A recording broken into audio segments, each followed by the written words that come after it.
Slogans raised. Flags burnt.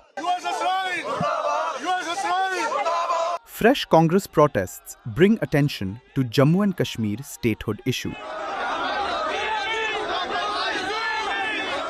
On March 9th, activists from the Congress party gathered in Jammu and Srinagar, demanding the restoration of statehood to the region. Led by Pradesh Congress Committee President Tariq Hamid Kara, scores of party workers gathered outside the party headquarters at Shahidi Chowk along Residency Road.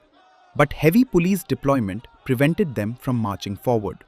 Protesters, including women, carried placards reading "Restore Statehood" and "Hamari Riyasat, Hamara Haq," while raising slogans against the Modi government and India-US trade policies. In a symbolic act, flags of the United States and Israel were set ablaze. Speaking to reporters, Kara alleged that Prime Minister Narendra Modi had a hand-in-glove role in the US-Israel attack on Iran.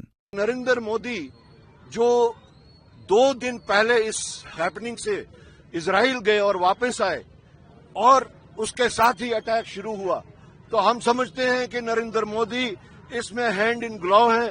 He needs to explain to the nation कि वो क्या करने गए थे वहां उनके साथ क्या बातचीत हुई, क्या वजह है आज उनकी सफाई प्राइम मिनिस्टर ऑफ इजराइल को देनी पड़ रही है.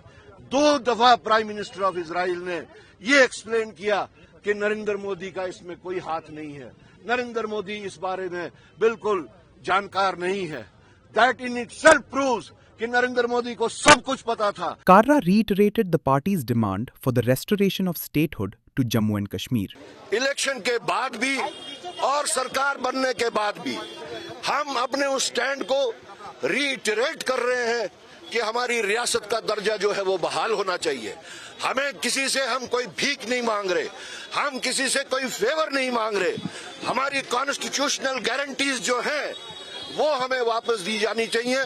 Ultimately, Kara also demanded that Prime Minister Modi should step down honorably. हम डिमांड करते हैं कि Narendra Modi should step down honourably, otherwise he will be brought down dishonorably. Initially, protests were planned across all 20 districts during the Parliament budget session. But in parts of the Kashmir Valley, demonstrators were either detained or placed under house arrest. A move Kara described as a violation of democratic rights.